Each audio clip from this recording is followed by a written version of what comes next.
শুভ সকাল।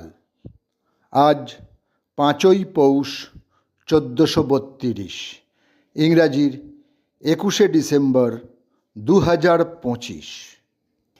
1843 21শে ডিসেম্বর দেবেন্দ্রনাথ ঠাকুর 20 জন অনুগামীকে নিয়ে রামচন্দ্র বিদ্যাবাগীশের থেকে ব্রাহ্মধর্ম গ্রহণ করেন। এটি শান্তিনিকেতনের পৌষ উৎসবের ভিত্তি। আবার 21শে ডিসেম্বর 1891 শান্তিনিকেতনে স্থাপিত হয় ব্রাহ্ম মন্দির এবং 1894 সেই ব্রাহ্ম মন্দিরের প্রতিষ্ঠা বার্ষিকীতে মন্দিরের উল্টো দিকের মাঠে একটি মেলা আয়োজন করা হয়। পরবর্তীতে এই মেলা শুধু বীরভূম জেলার নয়, ভারতবর্ষ তথা বিশ্বের প্রাণকেন্দ্র হয় এই মেলা। ভারতবর্ষের পাঞ্জাবের সুবাহাদার ভগবান দাসের পালিত পুত্র ছিলেন রাজা মান সিংহ। 21শে ডিসেম্বর 1550 রাজস্থানের আমিরে তাঁর জন্ম হয়। তিনি মোগল সম্রাট আকবরের সেনাপতি ও বাংলার সুবাহাদার ছিলেন। 1605 ফেব্রুয়ারি মাসে তিনি আগ্রার উদ্দেশ্যে যাত্রা করেন এবং আকবরের শেষ দিনগুলিতে তিনি সেখানেই অবস্থান করেন। পরবর্তী সম্রাট জাহাঙ্গীর আবার তাঁকে বাংলার সুবাহাদারিতে বহাল করেন। হিন্দু কলেজ, যার বর্তমান নাম প্রেসিডেন্সি বিশ্ববিদ্যালয়, তার অন্যতম প্রতিষ্ঠাতা গোপীমোহন ঠাকুরের পুত্র প্রসন্ন কুমার ঠাকুরের আজ জন্মদিন। 21শে ডিসেম্বর 1801 কলকাতায় তিনি জন্মগ্রহণ করেন। তিনি ছিলেন ঊনবিংশ শতাব্দীর সমাজ সংস্কারক।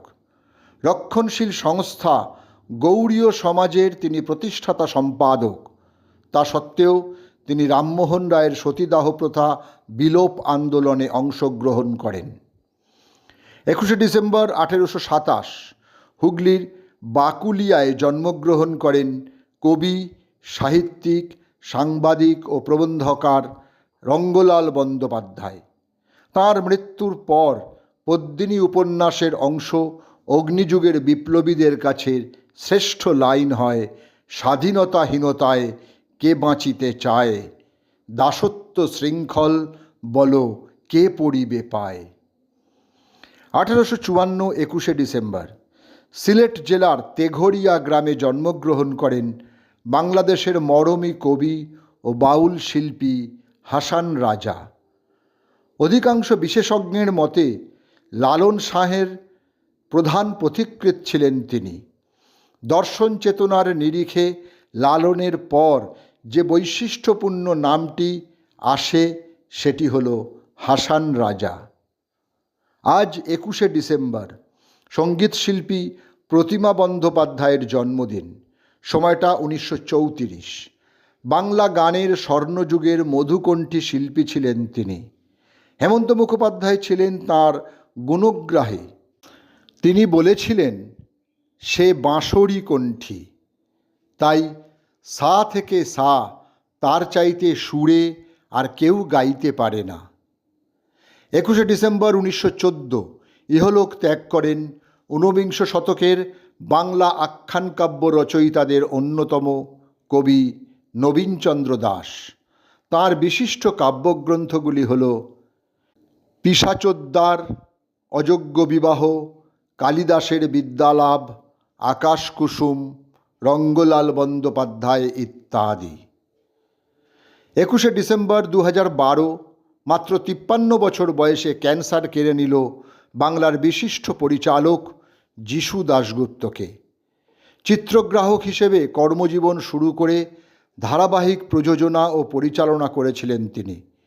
শিল্পী ও কলাকুশলীদের খুব কাছের মানুষ ছিলেন তিনি।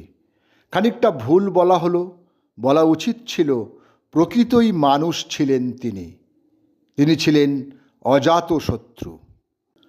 2017 21শে ডিসেম্বর সকালটা রাতের চেয়েও অন্ধকার হয়েছিল সঙ্গীতপ্রেমী বাঙালিদের কাছে।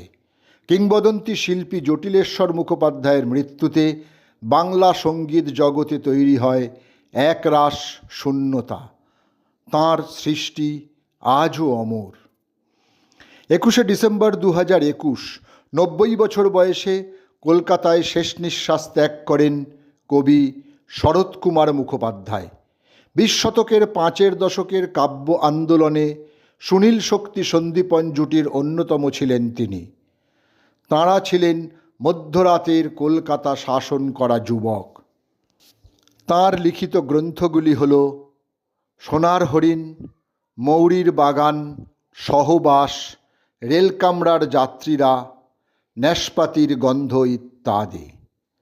ঘুমের বাড়ির মতন দেশ এই বইটির জন্য 2008 সালে তিনি সাহিত্য একাডেমি পুরস্কার অর্জন করেন। সকলকেই আমার আনত প্রণাম।